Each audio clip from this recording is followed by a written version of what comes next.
Nós estamos onde a notícia acontece. Seus agrícolas, sou Matheus Pereira, diretor da Pátria Agronegócio da Muito bom dia, agronegócio. Terça-feira, 21 de setembro de 2021, 8 horas. Tudo para que você seja o porta-voz de si mesmo. A Steel tem orgulho em estar junto de quem faz a agricultura ir em frente. De quem faz com dedicação, empenho, carinho e que faz crescer todos os dias seu orgulho por viver da terra. De quem faz o amor pelo campo ultrapassar gerações. E de quem faz o seu melhor de sol a sol, de sonho a sonho, para seguir fazendo a sua história. Steel, junto de quem faz o agro.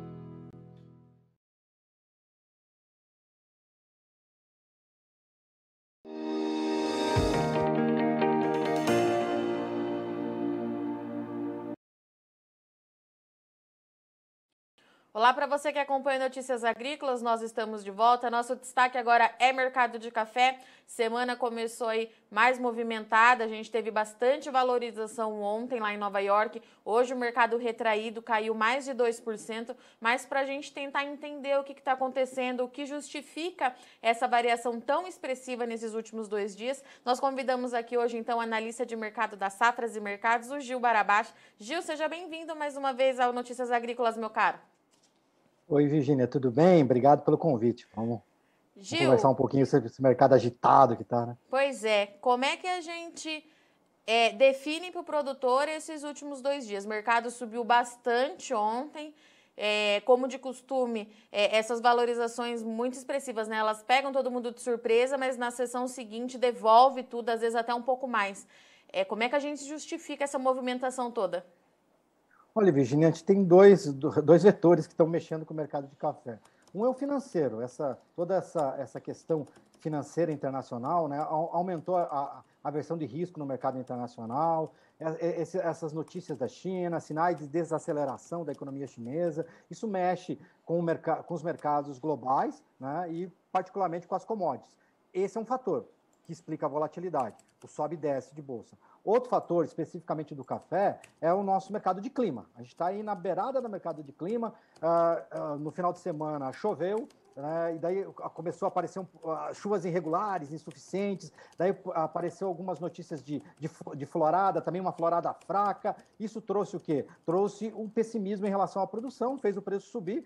Agora, você teve uma perspectiva aí que para a semana deve chover mais, com mais regularidade, o mercado devolve um pouquinho daquilo que ele ganhou com o pessimismo produtivo. Então, quer dizer, esses dois vetores, o primeiro, a volatilidade financeira e o mercado de clima com as flораdas de 2022, é quem explica esse sobe e desce na Bolsa. E, Gil, essa florada que a gente teve, que foi noticiado, saiu... os produtores, são fotos que quando se vê lá fora enche os olhos, né? Mas a gente ainda não consegue ter muita noção do que vai acontecer, até porque essa chuva ela foi muito pontual, não é uma chuva regular, não é uma chuva com volume que precisa ainda para recuperar esse estresse hídrico. E por que movimenta tanto lá fora? Você acha que os operadores lá em Nova York ainda não entenderam a dimensão do problema ou eles acham que já precificaram demais, já precificaram o suficiente com as informações que foram obtidas até aqui? Se a gente for tentar entender a cabeça de quem está lá fora, né, lá na Bolsa, a gente consegue assim desenhar o que eles estão pensando? Olha, Virgínia, tá por aí. Eu acho que a ideia principal é uma certa cautela em relação a comprar uma quebra ainda maior, né? Já tem pouca safra esse ano, de comprar um potencial de quebra ainda maior para a safra de 2022. Eu acho que é isso que está direcionando a atuação do pessoal lá em Nova York. Né? Considero que o mercado já precificou essa pouca oferta de 2021 e a quebra do potencial de 2022. Acredita, talvez, que com o retorno das chuvas, você tem aí uma melhora no quadro e suavize o pessimismo que está reinando em termos aqui, o pessimismo produtivo que domina as lavouras, né, que domina a região, as regiões produtoras de café do Brasil, né? Então, estão a postura um pouco mais cautelosa, né? Talvez também muito em função de todo esse cenário financeiro que eu falei anteriormente de incertezas, né? Isso também contribui com essa postura. Mas o que a gente vê é isso, que o pessoal lá fora está esperando um pouquinho mais para ver, né? E o determinante é justamente essas chuvas que estão previstas para as próximas semanas, né? E o efeito delas em termos de floradas e o pós-florada, né? O pegamento, né? Como que vai ser a leitura disso, né? Já tem muita gente visitando lavoura e vai continuar visitando lavoura nas próximas semanas para ver justamente essa transição aí, né? A gente está deixando, em termos de produção, a gente está deixando a safra 21 e tá olhando, já está entrando na safra 22, que florada é o primeiro passo para a safra que a gente vai colher no ano que vem, né? Nessa transição, tem muita gente visitando lavoura, muita gente olhando, eu acho que isso também contribui para essa cautela, né, que a gente está vendo aí, que você mesmo frisou, né, ressaltou aí, que eles não estão comprando esses problemas, porque a princípio é o seguinte, Virgínia, o que a gente viu até agora foram chuvas insuficientes, ou seja, falta muito ainda para a gente ter uma certa tranquilidade hídrica. Então, quer dizer, o que choveu até agora é muito pouco, né? Além disso, as floradas que aconteceram foram fracas, ou seja, não dá para você dizer que essas floradas aí vão apontar alguma coisa muito positiva para a safra de 2022. Então, o que a gente tem de certo até agora é muito pouco para você reverter. Pelo contrário, isso chama a atenção o quê? O aumento do pessimismo produtivo para 2022. E daí, tentando responder a outra pergunta, por que eles não compraram? Porque eles estão esperando um pouco mais, as próximas semanas, para ver se realmente você tem uma quebra do padrão climático e se essa quebra do padrão climático, com chuva, ela vai ter um efeito positivo na lavoura que melhora um pouquinho essa perspectiva para 2022. Ô Gil, se lá em Nova York tá todo mundo esperando por essa chuva, eu não consigo, acho que a gente não consegue nem mensurar como é que tá a cabeça do produtor nesse momento, né? Que tá vivenciando tudo isso, a gente tá indo aí pro segundo ano de bastante regularidade. Com essas valorizações que a gente tem, em dias como ontem, por exemplo, o produtor, ele participa do mercado, nisso a gente ainda falando de Nova York, ou ele está mais retraído, quase não faz trava, está esperando para ver o que acontece. Como é que está sendo essa movimentação do lado produtivo?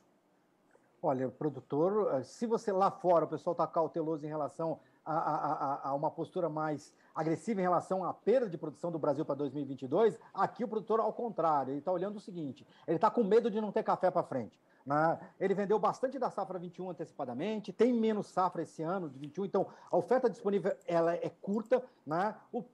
E ele está olhando para 22, ele está com receio de também não ter pouco café em 2022. Então o que ele faz? Ele está bem retraído. Então, por mais que você tenha esses preços extremamente atrativos, esses preços altos mesmo, você não vê uma agressividade do produtor, nem para disponível, principalmente para disponível, nem para posições com safras futuras. Porque, como eu falei anteriormente, ele já está bem posicionado, está bem capitalizado, está bem posicionado com 22, né? E tem um receio produtivo, uma incógnita produtiva muito grande em relação a 2022. Então, tudo isso leva também a uma postura mais retraída. Ele está trabalhando ali o chamado da mão para a boca, principalmente cobrindo necessidade. Essa é a estratégia do produtor nesse momento no mercado físico. Então, quer dizer, ele vem, cobre a necessidade e sai. Né? Isso aí também ajuda o quê? Criar um descolamento do mercado físico, do preço no mercado físico interno em relação a Nova York. A gente viu que ontem Nova York subiu, hoje ela voltou, e quando volta a Nova York, o produtor não reduz as suas pedidas. Por quê? Porque ele simplesmente se retrai. E daí o comprador que está precisando de café, ele tem que ser um pouco mais agressivo. Então, o mercado interno está descolando de Nova York nesse sentido, por conta dessa retração do vendedor. O mercado interno tem encontrado dificuldades para ter café, Gil? O produtor está segurando esse produto? Como é que tem sido? Sim, está segurando, está bem retraído em relação às vendas, né? Por conta, principalmente, dessa incerteza, né? E desse pessimismo que está tomando conta das regiões produtoras, né? Porque ele está vendo ali, as lavouras não estão nada bem, e você não está vendo chuva, quer dizer, porque não adianta você ter previsão de chuva, você tem que ter chuva. E o volume que precisa é um volume grande ao longo aí do mês de outubro, né? Porque setembro já foi. Então, a gente já está chegando em outubro e nada ainda. Então, quer dizer, isso tudo cria um pessimismo produtivo que leva a uma revisão de estratégia. Mesmo com esse preço alto, ele não está vindo porque ele está com medo de não ter café para frente, né? E daí o seguinte, a ideia é, se você tiver, mesmo aqueles que têm café ou que estão com uma situação um pouquinho melhor em termos de produção, eles estão olhando para o mercado e imaginando o seguinte, não, tem espaço para subir mais. Então, ele está esperando para ver realmente se esse espaço se vai se confirmar ou não, se essa alta vai se confirmar ou não, né? E, enfim, então você tem duas, tá bem interessante, Virginia, porque você tem dois lados. De um lado, o pessoal lá fora, principalmente a demanda internacional, que está apostando na chuva, e o produtor aqui está olhando o seguinte, será que vai ser suficiente? Está bastante pessimista em relação ao que pode vir para 2022. Então, quer dizer, dos dois lados ali, você vê uma cautela, né?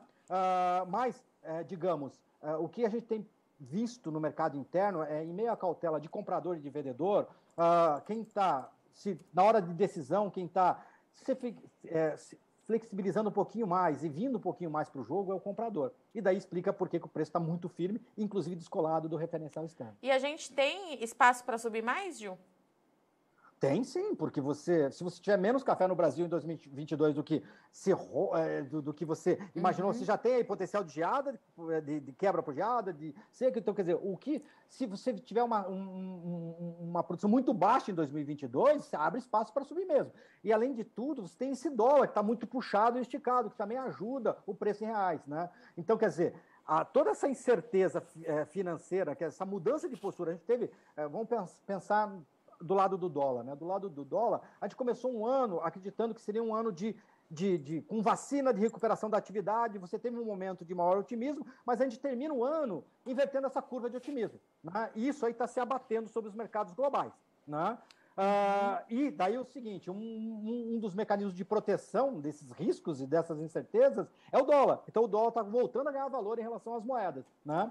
E entre o real especialmente, né? Daí é um fator que deixa o dólar valorizado e daí impacta no preço em reais aqui para o produtor. Impacta em custo também, né? Mas impacta também em preço em reais. Daí você tem o seguinte, a dúvida em relação à produção, quer dizer, esse potencial de quebra. Qual que é o potencial de quebra para a safra de 2022? 20, 30, 40, 50%? Qual será? Né? Em relação, você tinha um potencial de produção, quanto menos você vai produzir em função desses fatores. Tudo isso abre espaço aí para a gente, quanto mais você tiver de potencial de perda, percentual de perda em relação ao potencial inicial da safra, e quanto mais incerteza financeira e você tiver proteção cambial, você puxa essas duas variáveis que dão suporte para os preços em reais do café, né? Então, há espaço, tanto do lado financeiro como produtivo, né? Mas também, né, nessa linha, também há espaço para você corrigir um pouquinho. Era isso que eu ia te perguntar. Exatamente, porque se tiver uma melhora climática, com chuva, e você começar a aparecer uma florada mais vistosa daqui para frente, é natural que o mercado também reduza um pouquinho dessa proteção que ele está fazendo em relação à próxima safra brasileira. Quando eu digo diminui ou reduz essa proteção, ou desmontam parte dessa proteção, ele saindo da posição comprada, o mercado pode entrar um pouco lá em Nova York por conta disso, né? E outro fator é o dólar. É uma situação financeira mais clara, menos ruidosa, mais tranquila lá fora e aqui dentro, também faz o dólar recuar. E daí, puxando os dois para baixo, você vai ter um impacto negativo nos preços em reais também. Então, a primeira pergunta, há espaço para subir? Sim. Há espaço para cá? Gil, e quando a gente fala, a visão que eu tenho daqui, né, do lado do lado aqui do Notícias Agrícolas, é que quando a gente fala que precisa mudar essa condição climática, é que precisa chover muito, né? Tem produtor que fala que chover só o que é esperado dentro da climatologia alivia o problema, mas não resolve. É isso mesmo que você tem observado por aí também? É isso, que o pessoal tem falado, os agrônomos têm falado, o pessoal que está monitorando as lavouras, né? Então, o pessoal da produção, realmente, a gente precisa de chuva para recuperar déficit hídrico. Então, quer dizer, tem que chover mais do que o normal.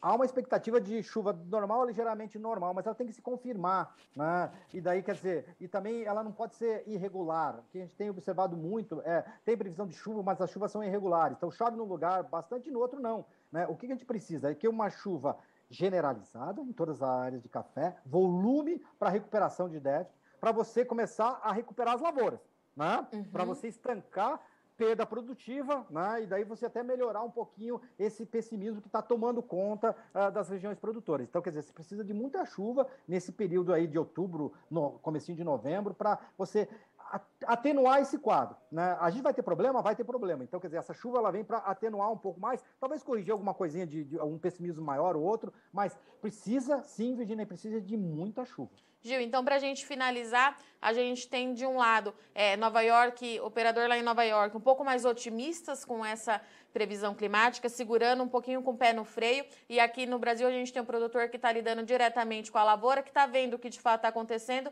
e está segurando um pouco esse produto, quase não participa do mercado futuro. E a tendência, pelo que você me disse hoje, a gente tem condição para preços firmes, mas por conta também do financeiro, a gente deve continuar observando certa volatilidade no mercado. É isso? É isso. Acho que você tem duas variáveis de volatilidade, o financeiro e o climático. É o mercado de clima, né? Isso que a gente falou anteriormente. Choveu, o mercado deve devolver um pouco. Não choveu, ele puxa um pouco mais, né? Então, quer dizer, esse é o primeiro impacto. Daí, quer dizer, quanto que vai vir de chuva? Como é que você vai assimilar? Chuva e florada, você vai ter impacto no mercado. Então, eu creio que a gente vai continuar aí ainda por um tempo com volatilidade financeira e volatilidade climática. Isso vai trazer idas e vindas no preço. Internamente, o que a gente tem percebido no preço físico é que o produtor está reticente em relação a assimilar perdas, principalmente no disponível, para essa safra 2021, que ele ainda tem café para vender, aquele produtor que ainda tem café para vender. Ele está segurando, apostando na entre-safra, a gente tem pouco café, e também olhando para ver quanto que ele vai ter de safra do ano que vem. Então, ele vai segurando no físico para entender melhor esse quadro. Então, isso abre espaço para quê? Para a gente descolar, eventualmente descolar ainda mais Nova York de mercado físico interno, né? Isso no disponível. Para as posições futuras vai estar ligado aí com dólar e com Nova York, quer dizer, então a gente tem aí pela frente aí espaço para volatilizar desses dois lados aí. Gil, diante de tudo isso, se a gente puder dar uma orientação para o produtor, o que ele faz diante desse cenário? O que você diria? Olha, eu creio que se você pensar em termos disponível, né, de preço de café disponível, café na mão dele, né, ele trabalhando da mão para a boca, né? Então ele vai cobrindo as necessidades dele, vai fazendo alguma posição, né? Então, quer dizer, precisa de dinheiro, vai lá, vende um pouquinho do café, coloca dinheiro no bolso. Eu acho que isso é uma postura é uma postura correta nesse momento, de olho no quê? De olho no que ele está vendo de clima, no que ele está vendo de potencial para a próxima safra dele. Isso aí pode, principalmente monitorando o dólar e a produção do Brasil, né? E daí o seguinte, né? Se você pensar em posições para frente, daí é uma posição muito particular, né? No disponível, ele vai apostar tanto na entre-safra como nessa pouca oferta que a gente tem disponível esse ano. Para safras futuras, o que ele vai olhar? Vai olhar como é que está desenvolvendo a safra de 2022, e daí o seguinte, além do geral, ele tem que olhar no particular dele, porque eventualmente você pode ter menos café do que o normal, ou você pode ter mais café do que o normal na região. Quer dizer, a tua quebra pode ser maior ou menor do que o pessoal está indicando.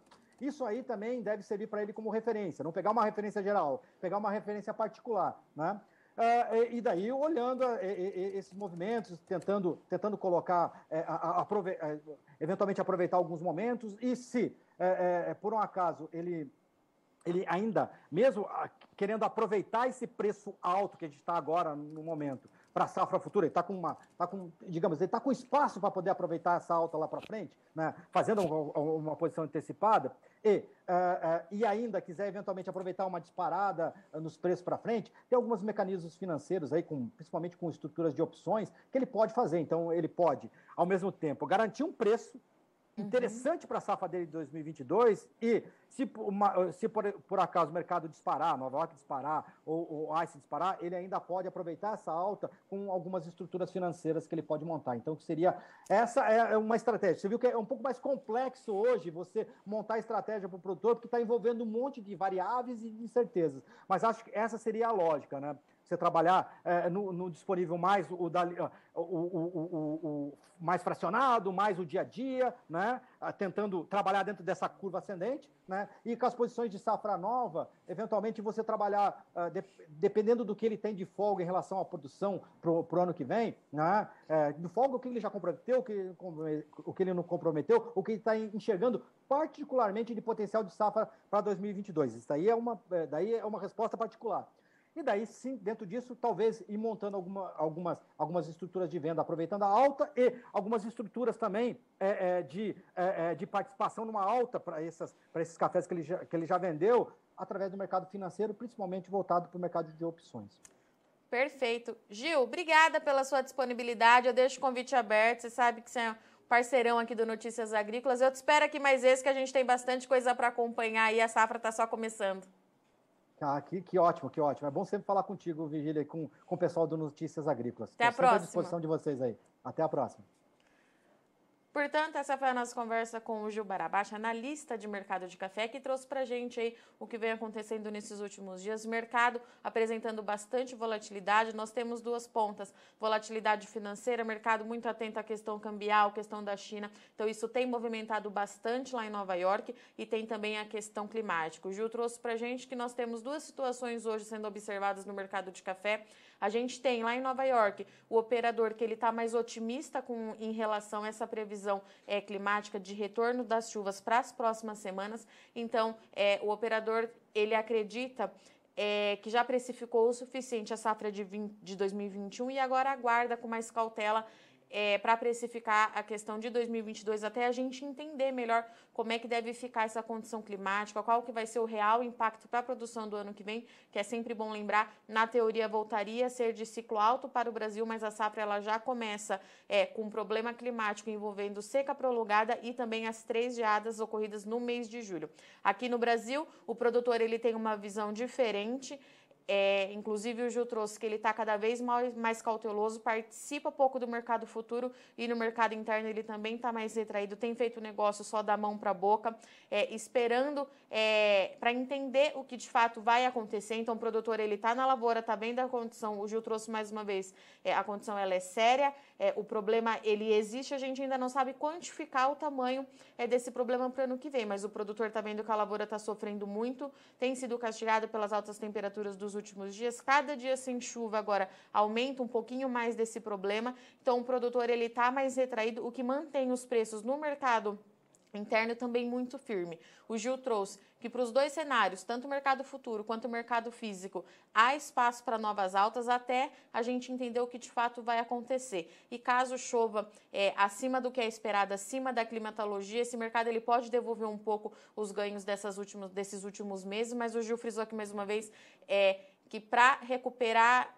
para aliviar a condição da planta e também recuperar o estresse, isso precisa chover muito acima da climatologia, então é um cenário bastante nebuloso. A gente precisa continuar acompanhando que o mercado ele tende a seguir aí com preços firmes, mas essa volatilidade por conta da questão climática, lavoura muito castigada e também por conta do setor financeiro deve continuar sendo observada lá em Nova York. Bom, vou ficando por aqui, mas não sai daí que nossa programação continue, já nós estamos de volta. Se inscreva em nossas mídias sociais. No Facebook, Notícias Agrícolas. No Instagram, @Notícias Agrícolas. E em nosso Twitter, @Norteagri. E para não perder nenhum vídeo, não se esqueça de nos acompanhar no YouTube e na Twitch, Notícias Agrícolas Oficial.